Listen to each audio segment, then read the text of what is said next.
Hey, welcome back. It's Kristi Gibb. Today I'm here with Amanda Langeland of Ridgeline Realty in Roy, Utah, That's right? right. Thank you so much for having me here. I'm excited to talk about Ridgeline Realty and veterans and what we have to offer. Yeah, I'm excited to get into your story and share that with people. Awesome. So, to start, what got you into real estate?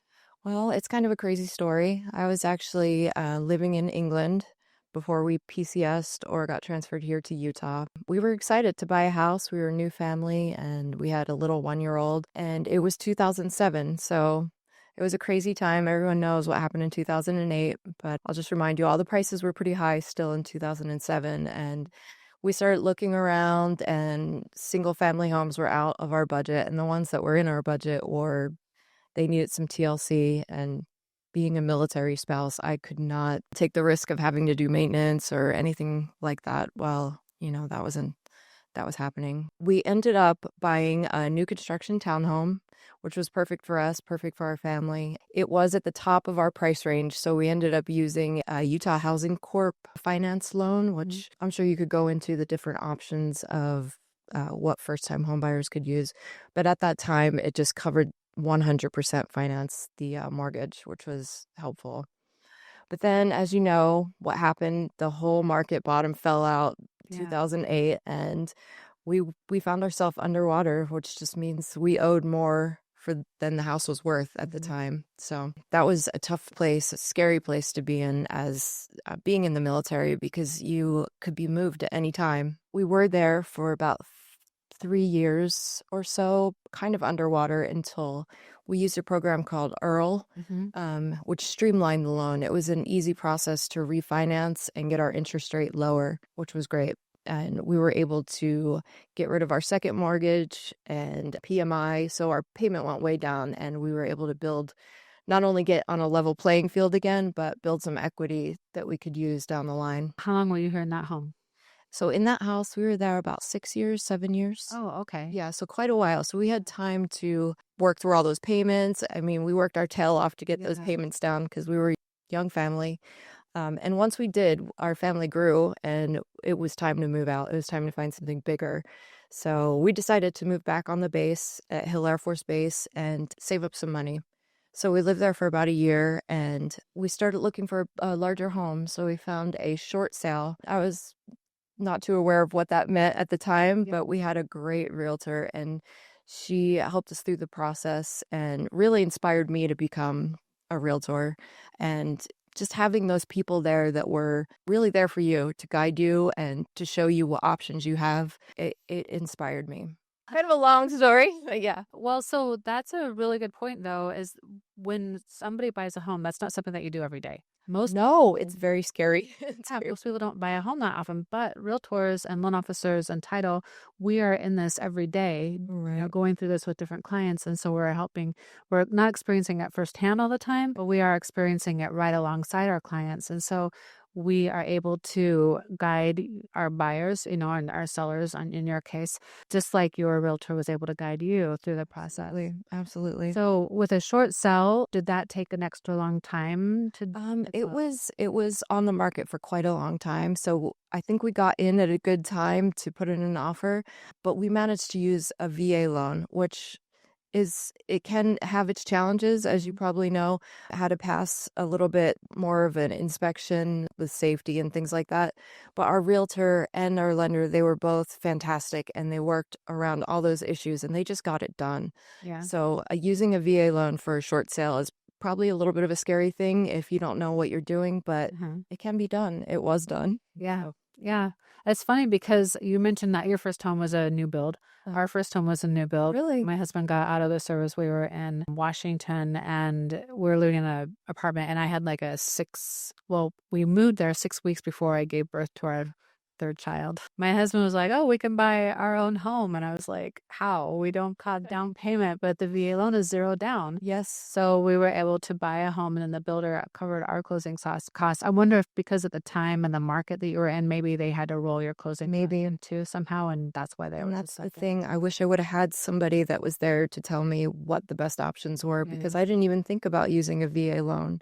So hopefully that was the right choice at that time. But, You can't go back. you can't go back. You can't go back. And I'm still glad that we did go through that because it gave me such good knowledge of the market and of financing and, how to go from there. Yeah. Yeah. And it really got me interested in helping first time home buyers and showing other people the way. It helps when, I mean, you had that hands-on experience, and so it helps your buyers to Absolutely. rely on someone who really knows what you're doing, what they're going through. Did you always see yourself working in real estate, or was there a moment that you were like, this is what I want? This was it. Was it the short sell or? That was always in me. I actually worked for the government. I worked at the housing management office on the base. Oh, really? So I got to see the government side of it, and I was just always interested in housing. It's always been something I was passionate about. So you can help while you're in the government on the base. You could help people get into base housing and find off base housing. Mm-hmm. But it was really my dream to help people and be a realtor. So that's why I pursued that. Awesome. So earlier in our conversation, we were talking about, before this recording, we were talking about the process of moving. When you're PCSing, when you get a permanent change of station, you have to go from one station to another, or when you're separating from the military, the service member has to go to all these different departments and get signatures and go through this whole out processing process. It's huge. And then you as a spouse, you're packing up, you're trying to organize stuff. Right. And to throw on top of that, trying to figure out where to get a loan, how to find a home, what is the area you want to be like. You're supposed to have a sponsor, but not all sponsors are created the same. equal. No. Yep. Yeah. And so it really helps to have a real estate agent that has been in those shoes, and been. Well, you're absolutely right. Coming from a different country and coming here, I had no idea what the market was like. I just assumed it's, going to be easy. We'll go there, we'll find a house, we'll buy a house. We had no idea what was going to happen in 2008. We just, we went in kind of blind. And to have somebody that knows the market, that knows the processes, that knows the grants, the loans, all these things, and do it all the time would have been paramount for us at the time. And you're right, you have all these things. You have your children, you have packing up the house, you have TMO, you have all your worries and concerns. Yeah, that's one you just think, oh, it'll figure itself out. But you do need the people, you need the support. So Yeah. And we were talking about like how you love helping first time home buyers to get into a home. And I feel that too. It is so exciting to help someone through those hurdles and everything and kind of be a guide to make the process smoother. Yes. And have it be more of an exciting time for them than a stressful time buying their first home or getting into their new home. Because like we all know that if you're paying rent, you're just paying into someone else's investment. But when you buy your own home, we still need to pay to live somewhere, right? Why not be paying into your own investment? Absolutely. Building your own equity. Absolutely. So, what inspired that focus of helping veterans in your business? Being a military spouse and seeing firsthand the hardships and the different experiences that you have. They're known to people, but they're not felt by everyone. They're not lived through and felt. And I feel like I see what goes on and I've seen it and I've lived it. And I just am passionate about helping military. Yeah. I feel that too. My husband wasn't in the service for very long and he wasn't deployed. So I didn't go through that, but I have a lot of friends who I've watched their stories and family members too, where their spouses have been deployed, on the non-accompanied tours. Okay. And they've had to stay at home with their kids. And there's just the struggle that families have, the sacrifice. And so like every Friday we wear red to remember those deployed. But I, in that same time, remember the families because I feel like when thanking a service member or whatever, I'm also grateful for their family that support them because without the family, how can they keep their task on the mission, their mind on the mission, Yeah, you're absolutely right. I mean, they definitely have special conditions and housing is a big part of that. You have to be, you have to have a home that will be maintained. If you're not renting, you're responsible for that maintenance. And those are things you have to think about before you make those choices. So yeah, knowing that whole process and how it works it's important. Many veterans face unique challenges when buying a home. What are some of the hurdles that you've seen and helped your clients overcome? So there are some misconceptions. Some people tend to think that a VA offer is not a strong offer or that you have to be in for a certain amount of years that they didn't qualify for, or I'm sure you could touch more on some of those issues. Yeah. So we hear all the time these objections to accepting a VA offer.